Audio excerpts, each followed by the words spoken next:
screen.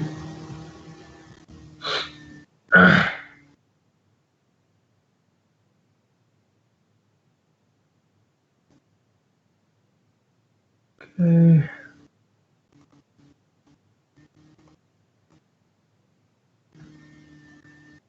So you guys can tell me if you guys see the screen. Oh, oops. So here we go. Okay. Yeah. All right. So here we go. So today's lecture is going to be about trees. So trees are, we're going to discover what they are. So what is a tree?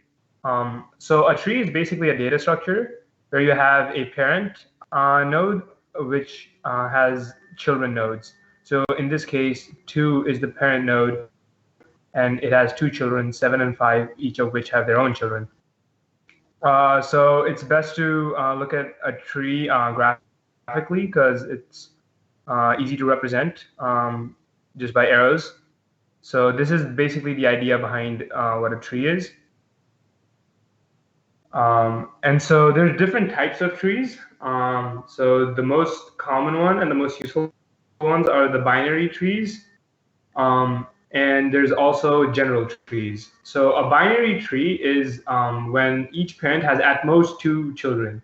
So in this case, each of these nodes have 2 children, or they have none. They can also have 1. In that case, it would also be a binary tree. But in this case here, you see this parent has 3 children, and in that case, it's not a binary tree. So this is what we call a general tree.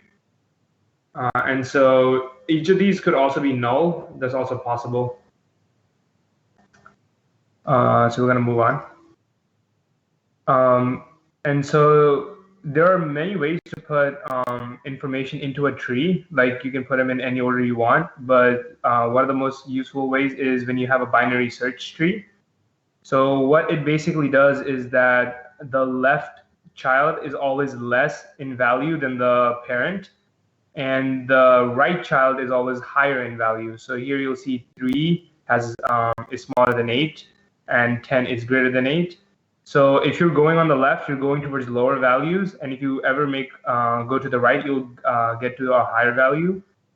And so these are valuable because you can use a binary search to basically find any value. So if you were to, for example, look for, say, 7 in this case, you know that 7 is less than 8. So you only have to look at the left side. You don't have to look at the right. So that eliminates approximately half of the options. So you don't have to look at any of them. And then here, 7 is greater than 3. So you go to the right. And then you finally go one more right to 7. So you only have to look through 3 values, and you already found your value. So that's why it has sort of like binary search inbuilt. So it's super efficient. Okay. So when you're using a tree, you have to be sort of careful in the order you put in your data, because you can get something that's called an unbalanced tree. So for example, if you were to put in the integers in order, like say 1, 2, 3, you'll get something like this.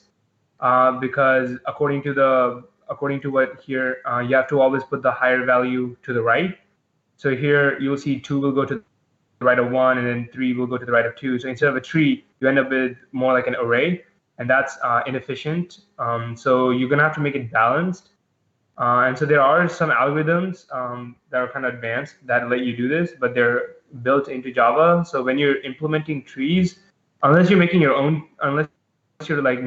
data structure, you don't have to worry about these algorithms because they're already implemented in Java. So they'll try to make your tree as balanced as possible. Okay. Oh, also, most of the time when you're working with trees, you can assume that they're going to be balanced. Okay, so here's a Java implementation of trees. So basically, a tree can be used with a map or a set. So both a map and a set are a data structure. In a set, you can store values, but you cannot have repeats. So you can save integers, strings, all that stuff, as long as there's no repeat. And in a map, you store pairs. So you can store a pair of ints, you can store a pair of doubles, maybe an integer and a string. So that's what a map is. And you can use a tree with them. So what that does, so a map and a set are interfaces. So you have to implement them using tree. And then so here you have a set of integers and you're using a tree set. So in the background, it's going to store all the integers that you put into the set as a tree. And so when you run the methods, like for example, the .get method on this, it will use a binary search method. So it will be pretty efficient. And then a map, it also stores them in a tree, but it all goes by this first value. So it's going to store, so here you have a map of integers and strings, and it will store them in a tree based on the integer values. So these are the implementations in Java. Okay, so we're going to move on. So now we get to tree traversals. So when you're traversing a tree, there are three main ways to do it. So there's in-order traversal, you have pre-order traversal, and then you also have post-order traversal.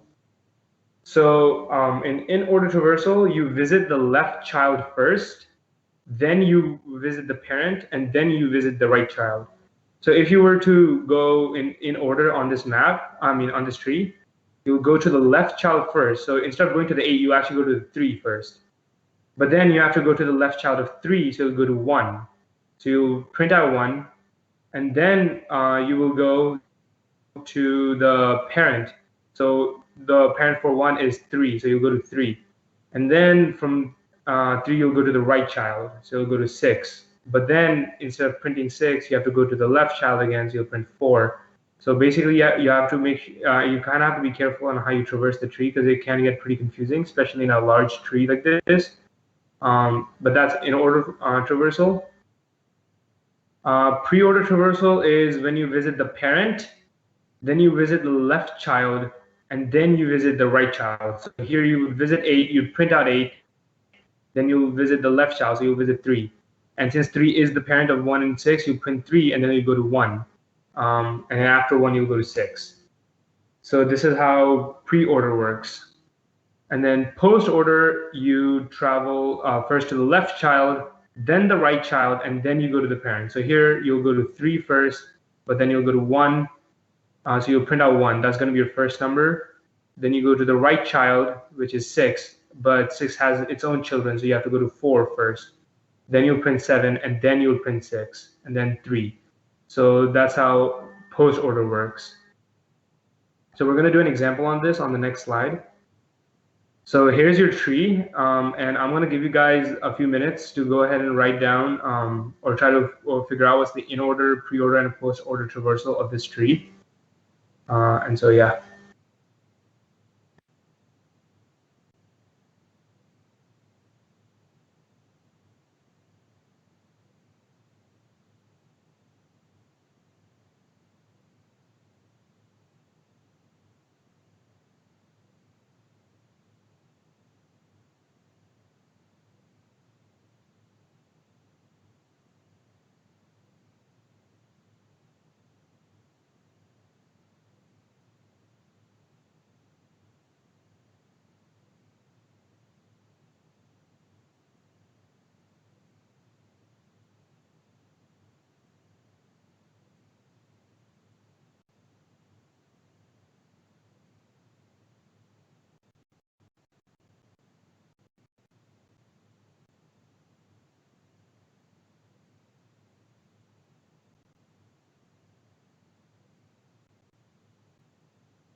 All right, guys, I'm gonna go ahead and give you guys the answer. So we'll go for in order first. So you visit the left child, and so you visit 2. But then you have before you can print it out, you have to see if it has children, and it does. So you have to go to the left child of 2, which in this case is 1. So you'll print out 1 first. Then, because 1 has no more children, you can go back to the parent. Now you can print 2, and then you have to go to the right child of 2, so you print 3. And then you can go to, so now the left is done, so you can go to the original parent, and you can print 4. And then you go to the right, so you'll print 5 and then 6. So if you go to the next slide, you'll see it just prints it in order, so 1, 2, 3, 4, 5, 6. And so we'll talk about pre-order. So first you go to the parent, so you print 4 first. Then you go to the left node, so you print 2. And then after you print, and since 2 is the parent, you can just print out 2, and then you can go to its children. So you can print 1, since that's the left node. And now since you're done with the left, you can go to the right. So you can print 3. And now you're done with the entire left. Now you can go to the right side. So you'll print 5, and then you'll print 6. So that was pre-order. And then finally, we're at post-order. So in post-order, what you do is you go to, hold on, let me check again. Okay, yeah. So you visit the left child, and then you visit the right child, and then you can visit the parent. So here you visit, before you can print 4, you have to go to 2. But since 2 has children, you have to go to 1 first. So you print 1. Then you print 3, because that's the right child. And then you can print the parent, which is 2. And now that you're done with the entire left side, you can go to the right side. So you go here. But since 5 has a child, you print 6 first, and then you print 5. And now that you're done with the right side, you can finally print the top parent, which is 4. So that's the post-order answer. So that was pretty much it for tree traversals and just trees in general. And that was pretty much my entire presentation, guys.